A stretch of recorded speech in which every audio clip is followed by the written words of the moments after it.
और तेरे मस्तक की रेखा ये कहती है जब तक धरती आसमान रहेगा, सूरज चांद रहेगा, तुम्हारे घर में ऐसा बेटा पैदा होने वाला है, दुनिया के लोग तुम्हारे पुत्र का नाम लेंगे। जाओ, तुम्हारे आंगन में बेटा पैदा हो जाएगा। और जिस समय रानी सुनीति ने परिचय ये सुना कि घर में बेटा पैदा हो जाएगा, ए भैया, महारानी सुनीति बाबा नारद से बोली, महाराज आज तक तो मैं यही जानती थी कि ये ग्रस्त लोग झूठा होते हैं, लेकिन आज तुम्हारे वचनों को सुनकर के हमें लगता है कि ये ग्रस्त तो झूठे ही होते हैं, लेकिन ये रंगे हुए डबल झूठा होते हैं।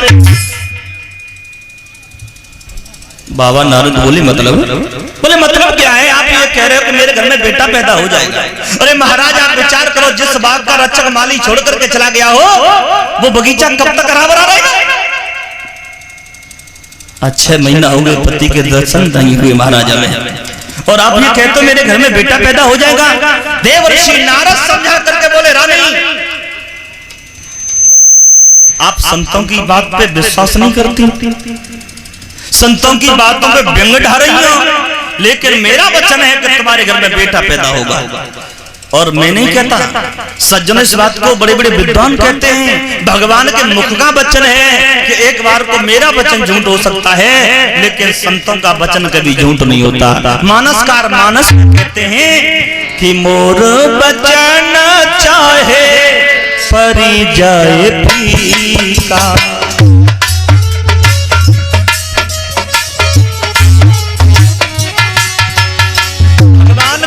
वचन है, भगवान स्वयं कहते हैं सज्जनों,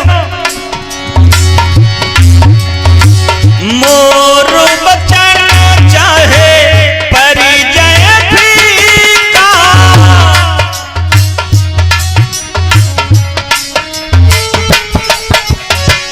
मोर वचन चाहे परी जाए फीका, संत वचन पर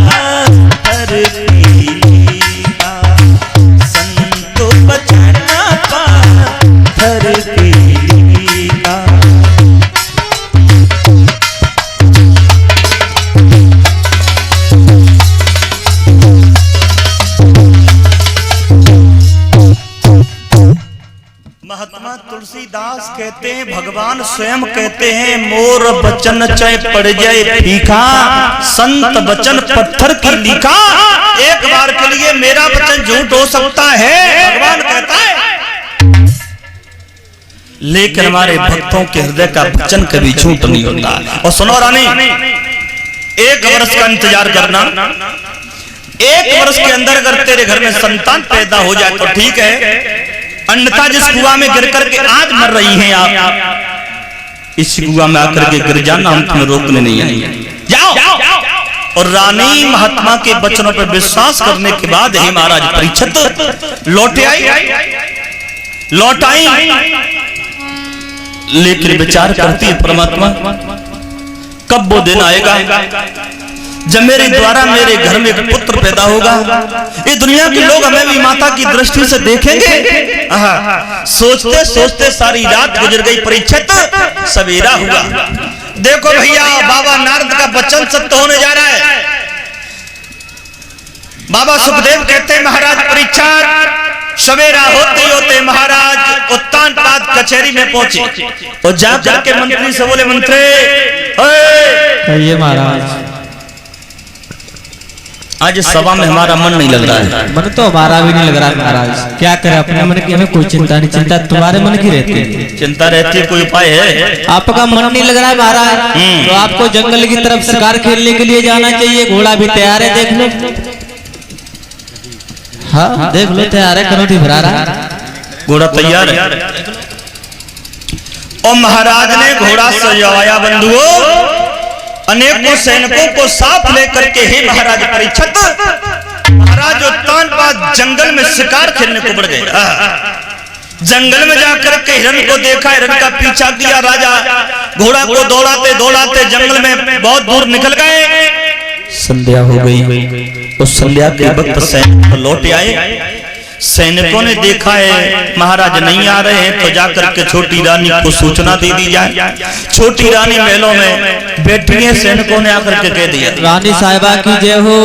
क्या हुआ रानी साहिबा, महाराज तो जंगल में शेर की तरफ निकल गए, हिरन को मारते मारते पीछे बहुत दूर, हमें तो कहीं दिखाई नहीं दे। आप लौटे आए? अरे भूख लगी आज, लौटे क्या करते रानी साहिबा?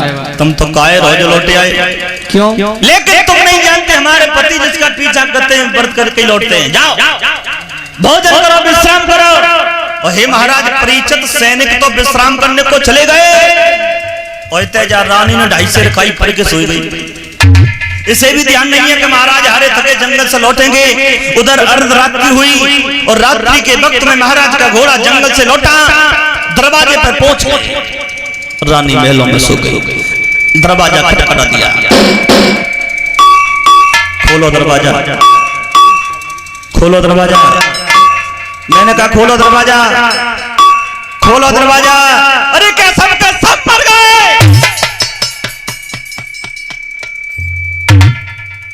कोई आवाज नहीं आई, कोई आवाज नहीं आई। राजा विचार करने लगे, लगता है रानी सो गई। विचार किया सो गई तो सो जाओ, कभी नहीं जगना, हम तो चले। और विचार आया, अरे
महाराज उत्तानपाद ने विचार किया, लगता है महाराज सो गई।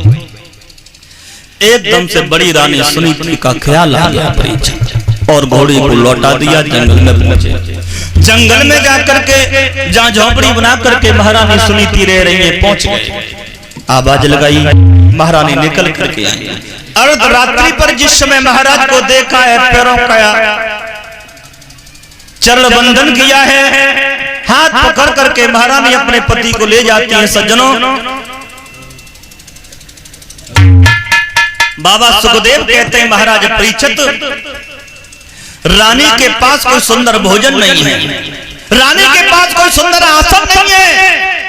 जो स्वयं जौ की रोटी खाती थी सज्जनों, कुछ बची हुई रोटियां रखी हैं, राजा को दे दी। और सज्जनों, रात व्यतीत हुई है उस झोपड़ी में महाराज उत्तानपाद के। सवेरा होते होते महाराज घोड़े पर सवार हुए। रानी ने पूछा, महाराज अब दर्शन कब होगा? बोले परमात्मा की जब मर्जी। और घोड़े पर सवार होकर के महाराज तो महलों के लिए चले। परीक्षित छोटी रानी ने जनक बगी जग गई और दरवाजे पे खड़ी होगी, बोली बाजी बा, सारी रात गायब रहते हैं, पता नहीं चलता कहाँ जाते हैं, आ जाने दीजिए। और तब तक महाराज दरवाजे पर पहुंचे। घोड़ा लेकर के जैसे दरवाजे पर पहुंचे, रानी बोली, कहां थे सारी रात? कहां थे सारी रात? बोलो ना। महाराज कुछ नहीं बोल पाए। और जब महाराज कुछ नहीं बोले तो बोले, नहीं बोलोगे तुम, नहीं बताओगे, मैं जानती हूँ कहां थे तुम। और बोली